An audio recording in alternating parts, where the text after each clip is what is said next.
नमस्कार दोस्तों, मैं हूं पुलकित मोहन सिंगला। स्वागत है आपका हमारे चैनल में। दोस्तों, आज हम इस विषय में बात करेंगे कि कभी भी किसी की अगर आप मजबूरी का फ़ायदा उठाते हो और उससे अगर आपको बद्दुआ मिलती है तो क्या होता है। दोस्तों, बहुत लोग हैं जीवन में जो मजबूरी का फ़ायदा उठाते हैं, किसी की परेशानी का फ़ायदा उठाते हैं।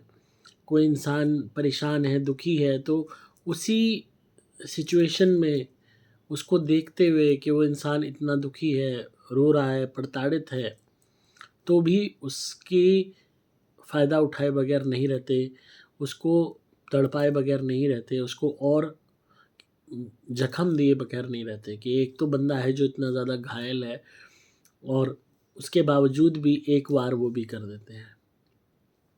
तो इस तरीके से बहुत लोग करते हैं। हमारे जीवन में ऐसे मंज़र आते हैं कि हम किसी परेशानी में होते हैं, किसी से मदद माँगते हैं और उस वक़्त वो इंसान, चलो चाहे मदद करो ना करो वो आपके ऊपर है, पर मदद करने का दिखावा करना और मदद ना करना और मदद के नाम पे उस इंसान का शोषण करना, उसको और दुखी करना, प्रताड़ित करना, अपने आप में ये एक ऐसा घटिया कर्म है जिसकी जितनी भी निंदा की जाए उतनी कम है।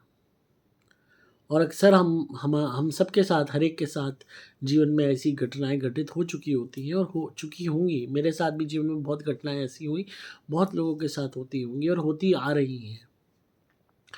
जब भी कोई आपके साथ आपकी परेशानी में बुरा करता है, आप परेशान हैं, दुखी हैं, जिससे मदद माँग रहे हैं, वो आप पे हँस रहा है, तो ये उसके अंदर की शैतानियत, उसके अंदर की क्रूरता को दिखाता है कि वो इंसान कितना क्रूर है, उसकी आत्मा कितनी गंदी है।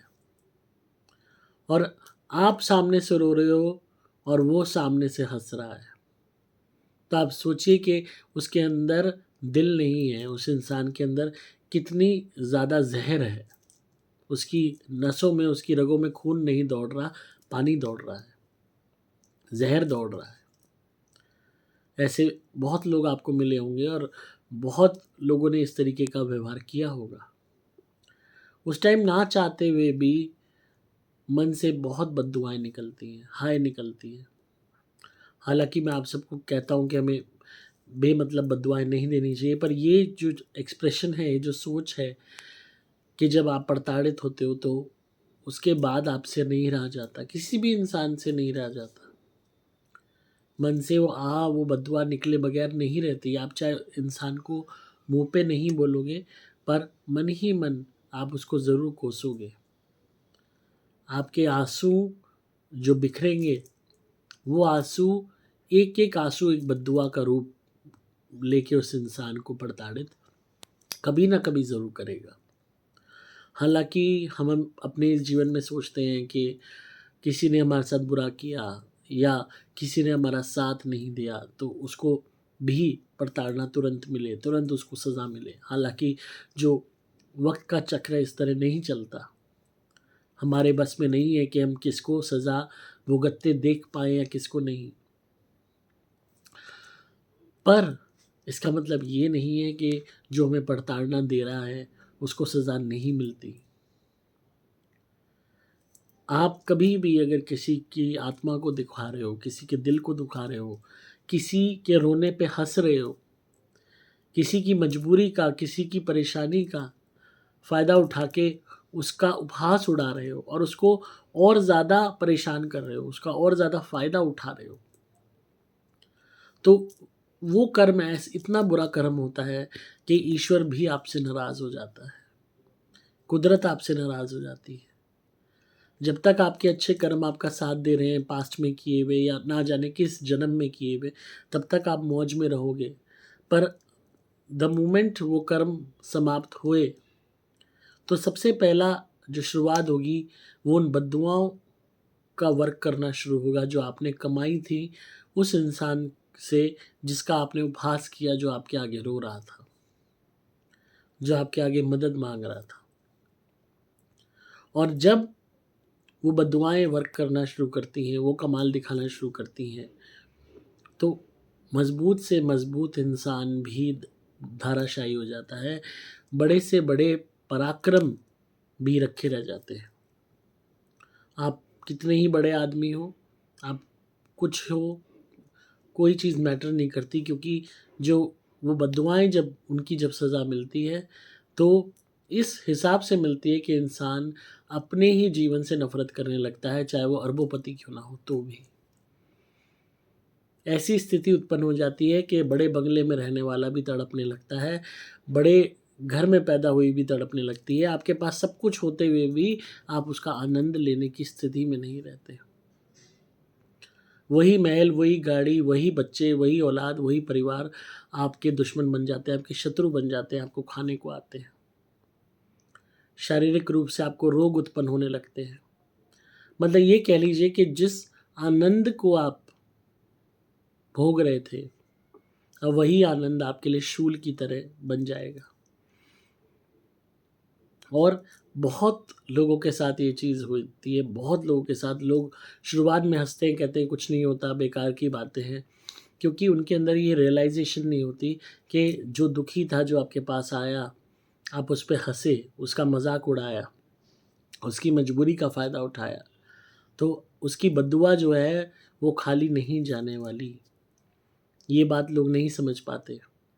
पर जब वो बद्दुआ वर्क करना शुरू करती है, तो वही परिवार जो इतना प्यारा था, वही परिवार शत्रु हो जाता है। वही घर जिसमें बहुत आनंद से बैठते थे, उसी घर में मेहमान बन जाता है इंसान। वही भोग जो आप मज़े लेके खाते थे पकवान, वही आपका शरीर अब इस काबिल नहीं रहता कि आप उन पकवानों को खा सकें। वही प्यार जो इतना था, एकता थी, वो इतनी नफ़रत में बदल जाती है कि एक दूसरे का मुँह नहीं देख पाते। मतलब प्रत्येक वस्तु, प्रत्येक इंसान, प्रत्येक लम्हा जो आपने आनंद का बिताया, वो प्रत्येक चीज़ आपसे दूर होने लगती है।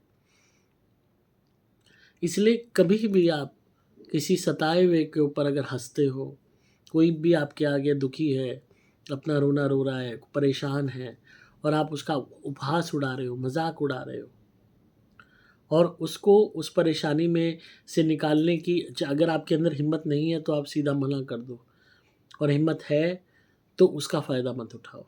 और अगर आप फ़ायदा उठा रहे हो, तो बद्दुआएँ वो मुँह से दे ना दे, बद्दुआएँ अपने आप कुदरत आपके जो भाग्य में लिख देती है। ऐसे इंसानों को ईश्वर भी पसंद नहीं करते, ऐसे लोगों की पूजा भी नहीं लगती। सिर्फ़ इनके जो कर्म पिछले अच्छे होते हैं, कोई पास्ट लाइफ़ के, वो जब तक चल रहे होते हैं, तब तक वो एन्जॉय कर रहे होते हैं, और इसी घमंड में वो बुरा करते चले जाते हैं कि क्या फ़र्क पड़ता है, कुछ नहीं होता। पर द मोमेंट वो समाप्त होने लगते हैं, धीरे-धीरे उनकी वही खुशियाँ अपने आप ही मुरझाने लगती है। जैसे खिला हुआ गुलाब मुरझा जाता है, उसके अंदर सुगंध नहीं रहती और सिर्फ़ काँटे वाली उसकी एक टहनी रह जाती है। इस हिसाब से आपकी ज़िंदगी हो जाती है। बहुत लोग इस चीज़ को बुढ़ापे में आके उस नर्क को भोगते हैं, क्योंकि पूरी ज़िंदगी उन्होंने दूसरों के दुःख पे मज़ाक उड़ाया, हँसे, आनंद प्राप्त किया। उनकी सपोज़ जवानी अच्छी कट गई, पर जब बुढ़ापे का वक़्त आया और तब अगर वो बद्दुआ रंग लाई, तो वो बुढ़ापा नर्क से भी बदतर हो जाता है। घर में सब कुछ होते हुए भी उस इंसान की स्थिति इतनी गंदी हो जाती है कि उसको इस बात का एहसास होने लगता है कि मैंने किस औलाद के लिए इतना धन इकट्ठा किया, किसके लिए किया। और 1 मिनट के लिए कोई इंसान अमीर भी ना हो, एक गरीब भी हो, मिडिल क्लास भी हो, तो भी उसकी स्थिति उसके अपने घर में ही इतनी ख़राब हो जाती है, उसके शरीर का ही इतना बुरा हाल हो जाता है, या ये कह लो कि स्थिति इस तरीके से हो जाती है कि वो इस जीवन के भौतिक सुखों का आनंद लेने लायक नहीं बनता, ना बचता है। अगर हम ग्रहों की बात करें, तो इससे शुक्र ग्रह आपका दूषित होता है, सूर्य ग्रह दूषित होता है, चंद्र ग्रह दूषित होता है, मंगल ग्रह दूषित होता है, और जो ग्रह एक्टिव हो जाते हैं, वो है शनि, केतु और राहु। फिर आप जाप कितने ही करा लेना, कितने ही अनुष्ठान करा लेना, आपको बचाने वाला कोई नहीं होगा, क्योंकि जो राहु, केतु, शनि है, शनि, केतु और राहु के साथ मिल के सज़ा देता है। फ्रेंडली हो जाते हैं ये प्लैनेट्स आपस में। और मंगल शरीर में रोग पैदा करता है, शुक्र मिठास को ख़त्म कर देता है, गुरु उस बीमारी को बढ़ा देता है, चंद्र बेचैनी पैदा कर देता है मन में, दुख पैदा कर देता है, क्योंकि जो सामने वाला दुखी था, जो प्रताड़ित था, जो रोया था, उसको उस पे आप हँसे। आपका भाव था हँसने का, मज़ाक उड़ाने का, उसका भाव था रोने का। तो अब जब तक आपका भी भाव रोने का नहीं हो जाता, तब तक बैलेंस नहीं बनेगा। और कुदरत हमेशा इक्वलिटी में चलती है, बैलेंस बना के ही दम लेती है। जो तराजू के 2 पल्ले होते हैं, वो बराबर ही होके रहते हैं। जितना आनंद आपको मिला उसके दुःख को देख के, जब तक आपको भी उतना ही दुःख नहीं मिल जाएगा, वो तराजू के जो पल्ले हैं, वो बराबर नहीं होंगे। इसलिए इस बात को समझिए कि कोई भी इंसान परेशान है, दुखी है, आपसे कोई भी तरीके की हेल्प माँग रहा है, कोई उसको दिक्कत है, कोई भी उसको नीड है, तो उसका फ़ायदा मत उठाइए, मजबूरी का फ़ायदा मत उठाइए किसी की। तो इस बात को अगर आप समझेंगे, तो बहुत से बुरे कर्मों से आप बचे रहेंगे, बहुत से गलत कर्मों से बचे रहेंगे। तो अपने जीवन में विनम्रता लाइए और किसी के साथ भी गलत मत कीजिए। कोई आपसे मदद माँग रहा है, अगर आप वाक़ई में नहीं कर सकते, तो मना कर दीजिए, हाथ जोड़ लीजिए, पर किसी की जज़्बात से, इमोशन से मत खेलिए। क्योंकि वो गुनाह होता है जिसको ईश्वर भी माफ़ नहीं करते। चाहे आप कितनी पूजा-पाठ करते हो, चाहे नहीं करते, ये मैटर नहीं करता। चाहे आप सात्विक हो, चाहे आप नॉन वेजिटेरियन हो, चाहे वेजिटेरियन हो, ये भी मैटर नहीं करता। मैटर ये करता है कि आपने क्या किसी के दुःख से आनंद उठाया या नहीं। अगर आनंद उठाया, तो वो कर्म सबसे क्रूरतापूर्ण कर्म है। उसकी कोई माफ़ी नहीं है। इस बात को हमेशा ध्यान रखिए। एनीवेज़, तो आई होप आपको आज की वीडियो पसंद आई होगी। तो इसी तरह सुनते रहिए, प्यार देते रहिए, सब्सक्राइब कीजिए चैनल को अगर आपको इसी तरीके की वीडियोस सुननी है तो। अगर आप धुनी मंगाना चाहते हैं नेगेटिविटी को दूर करने के लिए, तो आप दिए गए नंबर्स पे संपर्क करके मंगा सकते हैं। डिस्क्रिप्शन में आपको सभी डिटेल्स मिल जाएंगी। मैं हूँ आपका दोस्त पुलकित मोहन सिंगला।